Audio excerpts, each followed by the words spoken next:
તો જૂનાગઢમાં મનપાના શાસકો દ્વારા 90 લાખ ખર્ચીને 3 લક્ઝરી વિદેશી કાર ખરીદતા વિરોધ પક્ષના નેતા લલિત પરસાણાએ આખરી ઝાટકણી કાઢી હતી। તેમણે આક્ષેપ કર્યો કે જનતાને સ્વદેશી વસ્તુ વાપરવા ઉપદેશ આપતા નેતાઓ પોતે વિદેશી કારોમાં ફરતા થયા છે।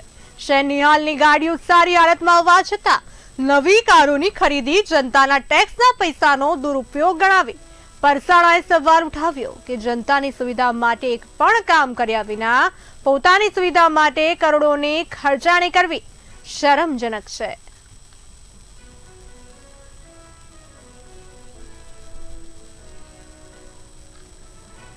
जनता ઉપરથી આવડો બધો ટેક્સ ભરે છે। હમણાં જ જનતાએ ખૂબ મોટી માત્રામાં મહાનગરપાલિકા ખાતે લાઈનોમાં ઉભા રહીને માતબર રકમનો ટેક્સ ભરેલો છે અને આ જ ટેક્સના પૈસાથી આ mayor, deputy mayor, standing chairman એના માટે 3 નવી વિદેશી કાર એ ખરીદ કરેલ છે। તો એક બાજુ જ્યારે ભારતના વડાપ્રધાન એવું કહેતા હોય કે સ્વદેશી વસ્તુ વાપરો, વિદેશી વસ્તુ વાપરવાથી ભારતની ઇકોનોમીને નુકસાન જાય છે અને સ્વદેશી વસ્તુ વાપરો તો આપણી ભારતની ઇકોનોમી એમાં એને ફાયદો થાય એમ છે। તો તમે તમારા જ વડાપ્રધાનનું જે જૂનાગઢના શાસકો છે એ માનતા નથી એવું સાબિત થાય છે।